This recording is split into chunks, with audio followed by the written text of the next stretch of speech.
What's going on, everyone? It's your boy, Ernest of New York Mets Dove Report. Let's talk New York Mets prospects. I'm going to rank them. Finally. Been waiting, I know, the entire offseason. To this day, I'm praying that Stearns doesn't trade any of them away. But you know what? Going forward, over the next bunch of days, I'm going to try to make videos for the top 30 ranked prospects in the Mets system, according to your boy.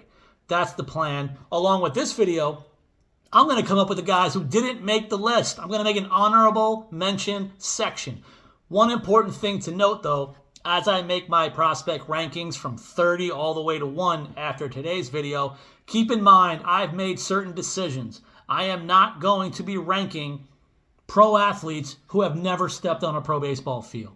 So, as example, the brand new superstar, Wandy Asigan, I'm not ranking him. He hasn't even done a thing yet. Hasn't even taken an at-bat.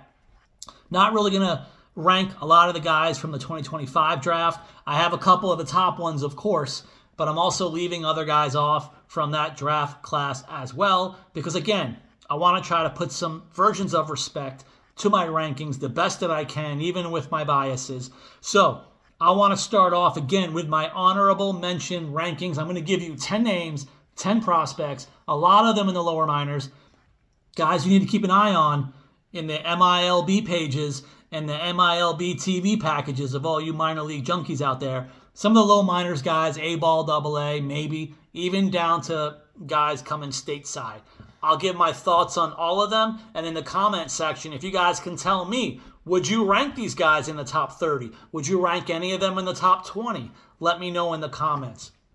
Let me get things started, not really in any particular order. I want to start with right-handed pitcher Joel Diaz. I've been talking about him for years. I remember him pitching as a teenager in low A. A lot has happened since then, including missing the 2023 season to Tommy John surgery. Things got a little bit better in 2024. Then in 2025, a guy who is still, Joel Diaz is still only 21 years old. Last year was his kind of biggest season where he broke a lot of personal franchise records for himself in innings, 106 innings. 3.80 ERA at the Brooklyn level at high A. Here's the big thing too, 106 innings, 98 Ks, it's below 9 per 9, I understand. Here's the thing, 25 walks in 106.2 innings. He's one of the most command best guys in the farm system. Maybe he's the right-handed version almost of a Zach Thornton as far as pitch command in the farm system. That's something that was really important for me to see. As a younger player, he was struggling with command badly, possibly because of the elbow issue. So here we are, a couple of years removed. The command has started to come. Could Joel Diaz, who already now has a lot of innings pitched at the high A level, could he break camp in double A? What can he do at that show-me level? That's going to determine if Joel Diaz is going to be a true ranked prospect. Because I used to have him in the top 20 before things went south and the injury. The other guy, speaking of guys who needs to come back for other reasons, Colin Houck. Yes, remember the former first-round pick that nobody talks about anymore. He struggled again last year, but my understanding, as I posted in videos, Colin Houck was changing and altering his approach to add more power to his game, which was showing at the low A level. He ended up with an 812 OPS playing in low A before struggling in high A. Now, these things can happen, especially for other guys. I'll get into other guys in the non-rankings, rankings. Lefty bats are going to die out there as well. Maybe he's a righty bat too, but not a lot of hitters either way do extremely well in those wins in Brooklyn. But I'm worried about the high K rate, of course, for Colin Houck. Higher power, higher K rate. That's what happened in 2025. What's going to happen in 2026 with Colin Houck? Can he get back on the map? These guys, things are linear.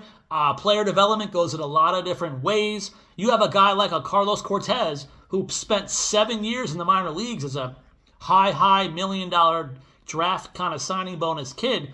All the way 7 years later, he's hitting 300 in the major leagues for the Oakland Athletics. So you never really know when the light bulb can come on. I'm curious in 2026 if that version of a light bulb can come on for the infielder, Colin Houck. Another guy, love, and I'm worried about for years for the same exact reasoning. The pitcher, Douglas Oriana, who apparently, wow, he's already 24 years old at this point. Here's the thing with Douglas Oriana, who's been around forever. Last season, at the AA show me level, a .158 opponent batting average against him. He was absolutely dominating. Then struggled towards the end of the second half of the season when he got bumped up to AAA. Opponents hit 300 against him. Overall for AA, AAA, 51 and 2/3 innings, 63 strikeouts. Douglas Oriana is ranked. He's ranked by MLB Pipeline for a good reason. It's based on the absolute filthy stuff that Douglas Oriana has. The obvious ongoing question with a lot of arms like this, how much consistency and command can he have to make it to the major leagues? That's something he's going to have to show. He's obviously proven himself at the AA level. You got to send him back to AAA. Can he make it? Because Douglas Oriana, with enough pitch command and consistency with his command, is probably in Queens in 2026. But will he get there? That's going to be something to follow. Now we go to the younger guys.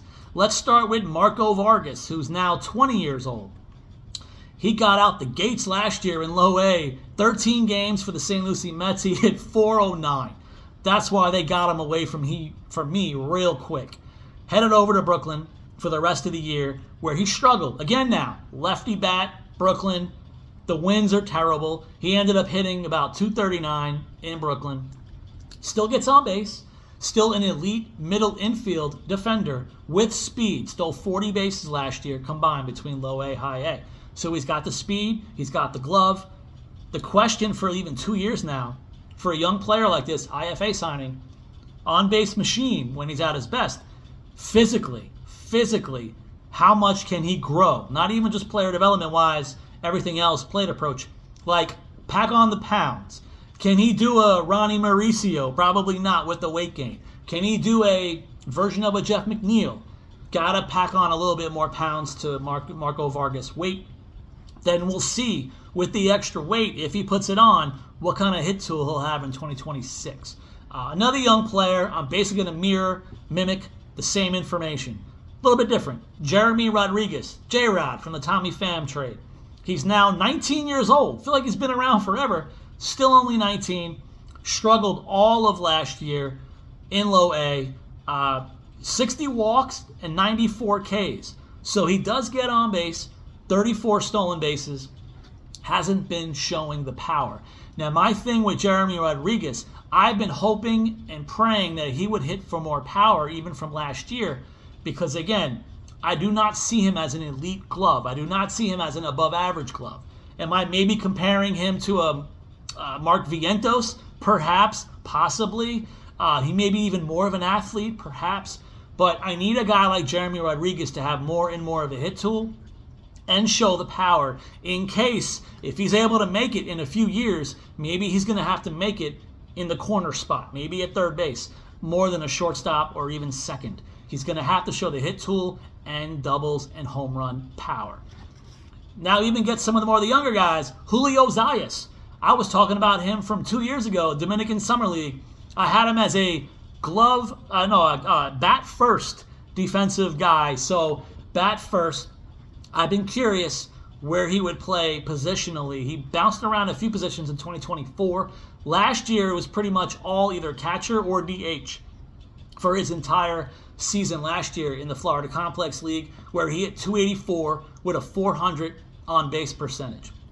22 walks, 24 Ks. It's only a 48-game sample. So I could almost even see Julio Zayas having to repeat the Florida Complex League unless they decide to try to jump him to low A. But at his age, with these low numbers of sorts with the games played, I could see him breaking camp again in the Complex League. But I'm curious for my bat first guy, will he have enough of a bat to make his way up the levels, especially if he's going to be primarily a catcher, possibly maybe first base as an option down the road. Other younger guys, let's get to a teenager from the Dominican Summer League last year, Roybert Herrera. Played last year, Dominican Summer League, 859 OPS, 15 walks to 30 Ks. I usually want that to be a little bit better. Dominican Summer Leagues, I kind of look at batting average, but I really just look at the walks versus Ks for pitchers and for hitters. But again, he's a guy who played first base, third base, They seem to have thrown him out there in left field for a couple of games. 11 extra base hits in 39 games. Hit 285 with the 859 OPS. Curious, he seems like an obvious choice. If he is officially stateside, he'll end up in the Complex League for the entire year, if he's here. So that's what I would expect from Roybert Herrera. Check the box scores for him all the way down the Complex League. Let's see if the hit tool can shine enough to make a name for himself. Now, the other guy on the opposite spectrum, one of the stars of the IFA market of sorts, and one of the jewels that not named Elian Pena in Dominican Summer League for the Mets, Junior Amparo. Probably had one of the best slash lines of anybody you haven't heard of. He ended up hitting .312 last year with a .428 on-base percentage, a .903 OPS, 26 walks, 24 Ks. More walks than Ks, and he had 16 stolen bases in his 50 games played in the Dominican Summer League. I believe his signing bonus really wasn't even that high either. Junior Amparo is going to be an amazing, fascinating young player to watch. I would like to think and assume he'll be stateside at the complex, especially putting up those numbers.